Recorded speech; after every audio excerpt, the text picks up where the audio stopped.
రాష్ట్ర చరిత్రలో జరగలేదని మాట్లాడారు. ఈ అంశాలన్నీ చర్చిద్దాం. ఇదే పవర్ డిబేట్ రైట్. ముందుగా మనతోటి జమ్మలమడుగు ఎమ్మెల్యే ఆదినారాయణ రెడ్డి గారు ఫోన్ కాల్ అందుబాటులో ఉన్నారు. ఒకసారి వారితో మాట్లాడదాం. ఆదినారాయణ రెడ్డి గారు నమస్తే అండి. ఆదినారాయణ రెడ్డి గారు, పోలింగ్ సంబంధించి జగన్మోహన్ రెడ్డి గారు తీవ్రంగా ధ్వజమెత్తుతా ఉన్నారు. ప్రభుత్వం మీద దొంగ ఓట్లు వేయించారని, పోలీసులను అడ్డు పెట్టుకొని మరీ ఎలక్షన్ చేశారని, ఇలాంటి ఎలక్షన్ తన జీవితంలో చూడలేదంటున్నారు. జగన్ రెడ్డి గారు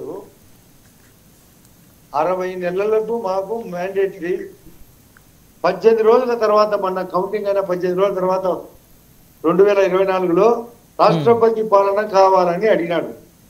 ఢిల్లీ పోయి జంతర్ ఆయన విధానం ఎప్పుడెప్పుడా కుర్చీలో కూర్చోవాలా, ఏది నిజం మాట్లాడు, ధ్వజం ఎత్తడం, అబద్ధం చెప్పడం, అరాచకం చేయడము, అన్యాయం చేయడం, రాష్ట్రాన్ని అప్పులు కుప్పగా మార్చడము, ఏపీని ఐపీగా మార్చినాడు. అతని దాంట్లో ఒకటేనా నిజం ఉంటుందా లేదా అనే దానికి ఒకే ఉదాహరణ వివేకానంద రెడ్డిది. ప్రొద్దున గుండెపోటు, మధ్యాహ్నం తర్వాత హత్య, ఆ తర్వాత ఆదినారాయణ రెడ్డి నారాసుల చరిత్ర, ఆ తర్వాత ఇప్పుడు కాదు వాళ్ళ చెల్లెలు రాజశేఖర రెడ్డి అనడం. గంటకు ఒక మాట, పూటకు ఒక మాట అతనికి నోటికి ఏది వస్తేది. ఒక 4 నెలల కిందట వచ్చినాడు. ఒక ఎవరో వాళ్ళ శేఖర్ రెడ్డి అనే బదులు చనిపోతే ఒక 2 నెలలు ఉంటే నాదే ప్రభుత్వం మీ తోతిస్తానని డిఎస్పీని మాట్లాడాడు. ఇష్టం వచ్చేట్టు అతను మాట్లాడుతున్నాడు. ఒక పిచ్చుకోక అతను, ఆ పిచ్చుకోక మాటలకు పద్ధతి లేదు, పాడు లేదు. సార్, ఆయన ఆంధ్రప్రదేశ్ రాష్ట్రానికి ఒక మాజీ ముఖ్యమంత్రి, ఒక పార్టీకి అధినేతగా ఉన్నారు. సో మరి ఆయన వ్యాఖ్యల్ని అంటే అంత ఈజీగా తీసుకోవచ్చా? అసలు చెప్పినా కదా, ఒక పిచ్చి కుక్క మాదిరి బాగుతున్నాడు.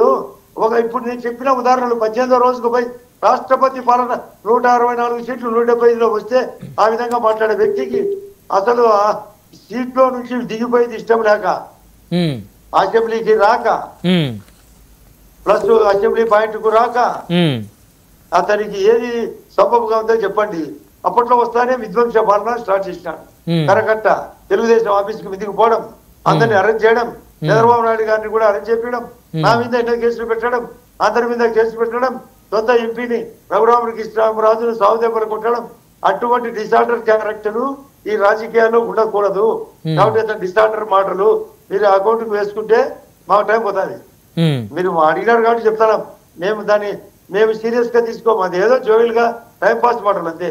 అంటే సార్, ఇప్పుడు పులివెందుల అంటే వైఎస్ రాజశేఖర రెడ్డి గారి కుటుంబం దాదాపు 40 సంవత్సరాల పైనుంచి ఒక కంచుకోటగా ఉంది. ఇప్పుడు ఆ కంచుకోటని టీడీపీ బీజేపీ జనసేన ఈ కూటమి బద్దలు కొట్టిందని అనుకోవచ్చా? 95లో ఇలాంటి స్థానిక ఎన్నికల్లో 6-3 జెడ్పీటీసీలు తెలుగుదేశం పార్టీ గెలిచినది వాస్తవం. ఓకే. కాబట్టి సరైన పోటీ ఉంటే సరైన స్థానము ఆ ప్రజలు ఇచ్చేదానికి రెడీగా ఉన్నారు. మేము దాన్ని సరైన ప్రాతిపదికలో నడిపినాం. వాళ్ళ భయాన్ని పోగొట్టినాం, మా భక్తి భావాన్ని పెంచినాం. వాళ్లకు ఎర్రపల్లి అనే ఒక చెరువుకు నీళ్ళు ఇస్తామని, 9 గంటల కరెంటు డే టైం ఇస్తున్నామని, డ్రిప్ ఇరిగేషన్ ఇచ్చినామని, ప్లస్ మీకు ఇప్పటికే 4 సంఖ్యా పథకాలు చేసినాం. 15th ఆగస్టు నాడు 5వదని, శ్రీపూర్ పేరుతో 6వదని, మా మోడీ గారి యొక్క ఆధ్వర్యంలో Amaravati, Polavaram, railway zone, national హైవేలు, అన్ని టూరిజము, ఇన్స్టిట్యూషన్లు, ఆయుష్మాన్ భారత్ కార్డు ఇలాంటివి చేస్తామని ఎప్పుడైతే నమ్మకం కలిగిందో మా మీద విశ్వాసం పెరిగింది, వాళ్ళ భయం పోయింది, మా భక్తి పెరిగింది. ఓట్లు వేస్తారని బాగా పంపకం కూడా భారీగా చేసినాడు. ఎన్ని చేసినా కాదండి. ఒక్క మాట వినండి, ఒక్క మాట.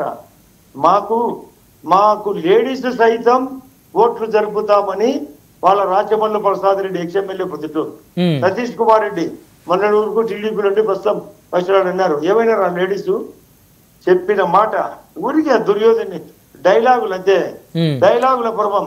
ఒక్క మాట మీద స్టాండ్ గారు వాళ్ళు చెప్పుతా పోతుంటారు. మామూలుగా ఊగదప్పుడు మాట్లాడారు దీన్ని. ఈ ఊగదప్పుడుకు ఎవడు జగ్గరు కూడా అయిపోయింది సినిమా. చరిత్ర క్లోజ్. ఏ దాంట్లో స్కామ్ చేయలేదా తను? లిక్కర్లో చేయలేదా, ఇసుకలో చేయలేదా, భూ ల్యాండ్ టైటిలింగ్ యాక్ట్ పెట్టలేదా, ప్లస్ భూ గనులు ఆక్రమించుకోలేదా, ప్లస్ జగనన్న ఇళ్ల పేరుతో భూ కబ్జాలు, వైజాగ్ లో భూ కబ్జాలు, అనేక అక్రమాలు, పాడా ఫండ్స్ ఎడాపెడా ఫ్రాడ్, పనులు చేయకుండానే బిల్లులు కాజేసినారు కాబట్టి ఇటువంటి క్యారెక్టర్ ను వాళ్ళు గుర్తించినారు. ఇక్కడ దానికి తోడు అరటి, చీనీలో పర్సెంటేజ్లు, చికెన్ అమ్మితే 25 రూపాయలు పర్ కేజీకి వాళ్ళకి అంట. కాబట్టి ఇవన్నీ గమనించారని తెలుసుకున్నాక మేము చెప్పినాక ఆడోళ్ళని ముందు చెప్పి వాళ్ళ ముందుకే రానిలే ఇది ఎక్కడ వాళ్ళ నిజం ఎంత. కాబట్టి నేను పదే చెప్తాంట, జగన్ నోట్లో నో నిజం, అదే జగన్ నిజం.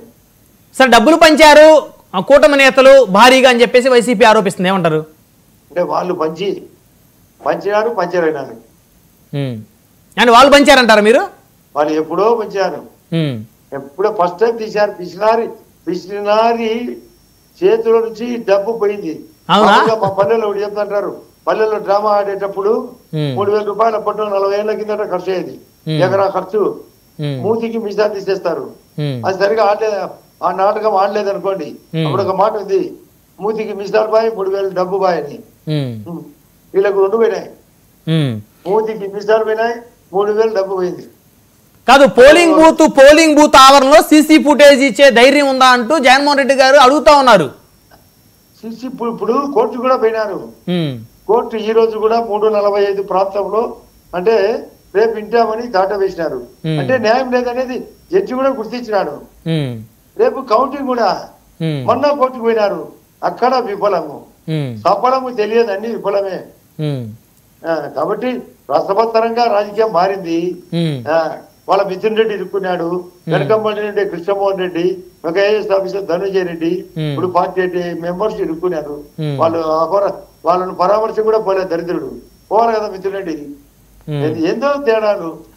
ఎందుకు బయటకు వచ్చి విజయసాయి రెడ్డి ఎందుకు బయటకు వచ్చాడు, వాళ్ళ జిల్లాలో ఎందుకు బయటకు వచ్చారు, ఎందుకు బయటకు వచ్చింది? ఇప్పుడు వివేకానంద రెడ్డి గారి మీద కాస్త సానుభూతి వాతావరణం అక్కడ ఈ ఎన్నికల్లో వైసీపీకి వ్యతిరేకంగా పులివెందుల్లో మారే పరిస్థితి ఉందనుకోవచ్చా సార్? ఇప్పుడు అది స్పష్టం. వివేకానంద రెడ్డి కూతురు డాక్టరు, ఆమె అమెరికాలో పనిచేసి వచ్చిన డాక్టరు.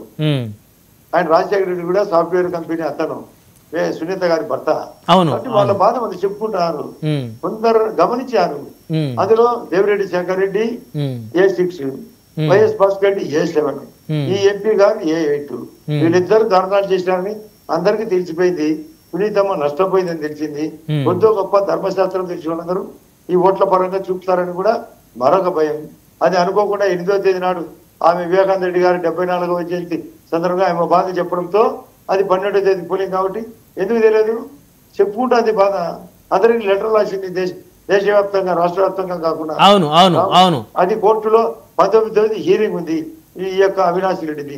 దాంతో నిన్న ఒక కమిటీ వేసినాడు, దస్తగిరిని జైల్లో ఉన్నప్పుడు ఏ విధంగా బెదిరించినాడు దేవిరెడ్డి శంకర్ రెడ్డి కుమారుడు చైతన్య రెడ్డి, అది బయటకు వచ్చింది.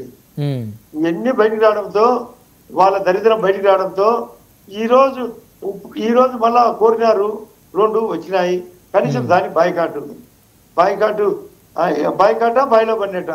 సార్ ఇప్పుడు ఫైనల్ గా ఒక అంశం చెప్పండి, 15 పోలింగ్ బూతుల్లో వారి యొక్క ఏజెంట్లు ఎందుకు రాలేదు? అంటే మీరేమన్నా ఒత్తిడి చేసి భయభ్రాంతులు గురి చేసి అధికార పార్టీ వాళ్ళని రానికొని చేశారా, లేకపోతే వాళ్ళందరికీ వాళ్ళే రావడానికి నిరాకరించారా? ఒక మాట, మా వాళ్ళను మగవాళ్ళను అరెస్ట్ చేసిన ఆడవాళ్ళను సైతం పోలింగ్ జరుపుతారని భయము లేనట్లు ఆయన ఇద్దరు మళ్ళీ చెప్పిన రాచమల్లు ప్రసాద్ రెడ్డి, సతీష్ కుమార్ రెడ్డి చెప్పినారు. ఏమైంది ఆ డైలాగు? ఏంటి భయభ్రాంతులు? చెప్పడం వేరు, జరిగేది వేరు. ఊరికే శుద్ధ కథలు, పిచ్చ కథలు, కట్టు కథలు. దాని వాళ్ళకి అలవాటు పడినారు. ఆ విధంగా గంటకో మాట, పూటకో మాట, నిమిషానికో మాట. సో ఇక పులివెందుల్లో వైఎస్ఆర్ కుటుంబ ప్రాబల్యం తగ్గిపోతుంది అయితే మీరు చెప్పేదాని ప్రకారం? కరిగిపోయింది, కరిగిపోయింది. అయితే ఈ ప్రభావం రేపొద్దున జగన్మోహన్ రెడ్డి గారికి 2029 ఎన్నికల్లో, అసెంబ్లీ ఎన్నికల్లో కూడా అక్కడ పడుతుందా సార్? అప్పుడు కాదండి, ఇప్పుడు 14 నెలలు మేము సూపర్ 6 పూర్తి అమలు చేయబోతున్నాం. రాజ్కోట్ దేశవ్యాప్తంగా 3వ స్థానము. మా మోడీ గారు చెప్తున్నారు 3వ స్థానము. Air force, sea force, transport లో నేషనల్ హైవేస్ మననే 75,000 కోట్లు, 75,000 కోట్లకు గాను మరొక 1,00,000 కోట్లు ఇస్తామని గడ్కరీ గారు చెప్పినారు. నిన్ననే సెమీ కండక్టర్ మరొక యూనిట్. రాబోయే రోజుల్లో ఎక్కడి నుంచి టూరిజం, రైట్, మరి అమరావతి, మరి పోలవరం, ప్లస్ బనకచెర్ల కూడా తెచ్చి తిడతాం. గోదావరి వాటర్ ఈ యొక్క ఎర్రబల్లెకు, పులివెందులకు, చిత్రావతికి, పైడిపాలానికి, మా గండికోటకు జేఎన్ఎస్ఎస్ పూర్తవుతుంది, అంతరినివ పూర్తవుతుంది, కేసీ గణాలు బ్యాలెన్స్ పూర్తవుతుంది, బ్రహ్మం సాగర్, వామికొండ, సరాయ సాగర్, రాష్ట్ర వ్యాప్తంగా ఉత్తరాంధ్ర ప్రతి ఇరిగేషన్ ప్రాజెక్టు పూర్తి చేస్తాం. సో ఇక పులివెందుల ప్రజలకి వైఎస్ఆర్ కుటుంబం తోటి పెద్ద అవసరం లేదంటారు అయితే. ఎంత అవసరం దోపిడీగా? ఆ దోపిడీ గమనించినాక వాళ్ళ అవసరమా? ఇన్లేదా? పత్తి కొక్కు అన్న సరిపోయిపోయినాయి. వీళ్ళు పద్మనాభ స్వామి టెంపుల్ కు ఒక నేలమాలకైతే మానుభావునికి అనేక నేలమాలగలు. అవినాష్ రెడ్డి దాదాపు జగనన్నలో 10% సంపాదించినాడు. అందరికి తెలిసిపోయింది. తెలిసిన దాన్ని బయటిద్దాం ఎన్నాళ్ళు ఇల్లు అవసరమా? ఇల్లు కేజ్రీవాల్ గారు 2 సార్లు 3వ సారి ముఖ్యమంత్రి అయిన వాడే ఓడిపోయినాడు. ఇదనంత దాంతో పోలిస్తే